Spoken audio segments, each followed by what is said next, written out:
প্রথমেই কিন্তু বেডরুমটা ভালো কইরা পরিষ্কার কইরা ঝাড় দিয়া গুছাইয়া আয়া পড়ছি, কিন্তু লাইট জ্বালাইছি না, কারণ বাপ বেটা ঘুমাইতাছে। আর যদি ঘুমের ডিস্টার্ব হয় তাইলে তো সারছেই।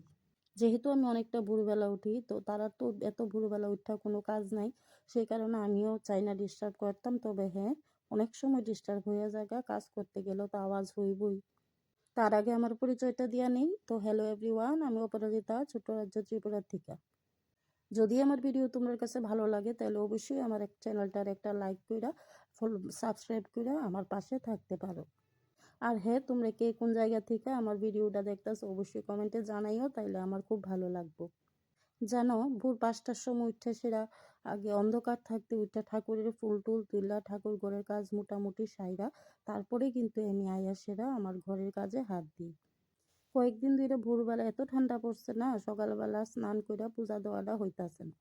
দেখো, সকালবেলা যদি স্নান কইরা পূজা পালি দেওয়া শেষ হইয়া যাগা, তাইলে কিন্তু মনে হয় যে মানে অর্ধেক কাজই শেষ, আর কোনো কাজ নাই। মানে নিজের অনেকটা ফ্রি মনে হয়, তাই না? আচ্ছা, তোমরা কারা কোন সময় স্নান করো আমারে কিন্তু অবশ্যই কমেন্টে জানাইও। যেদিন না ভোরবেলা স্নান না করি, এদিন না আমার একদম ১:৩০ বাজ্যা জাগা, কাজ শেষ হইল, আমি মানে আলস্য করে সেরা স্নানটা করি না আর কি, বইয়া থাকি। এই যে ধরো মোবাইল টিপি বা অন্যরার লগে গল্প টল্প করি, এরকম কইরা কইরা আমার সময়টা কাটটা জাগা। তো এইভাবে স্নান করতে করতে আমার ২টা, কখনো ৩টা বাজ্যা জাগা এই ঠান্ডার দিনও। তো যাই হোক, দেখো তোমরা সঙ্গে কথা কইতে কইতে কিন্তু আমি অনেক কাজ করে লাইছি। দেখতে পাইতেছো উঠানে কেমন ধুলা।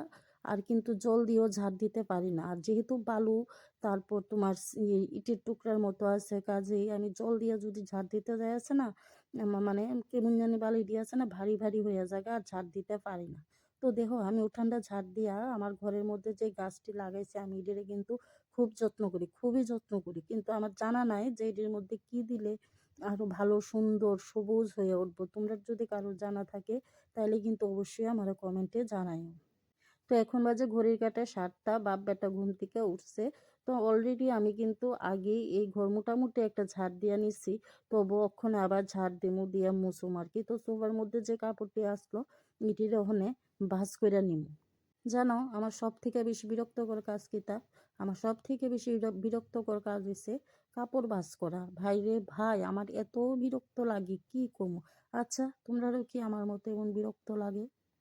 জানো তো, কাপড় পরতে গেলে মনে হয় যে কিছুই নাই পরার, আর যখন কাপড় ভাঁজ করার আরম্ভ হয় তখনই কিন্তু আর ভাঁজ শেষ করা হয়, মানে ভাঁজ করা শেষ হয় না।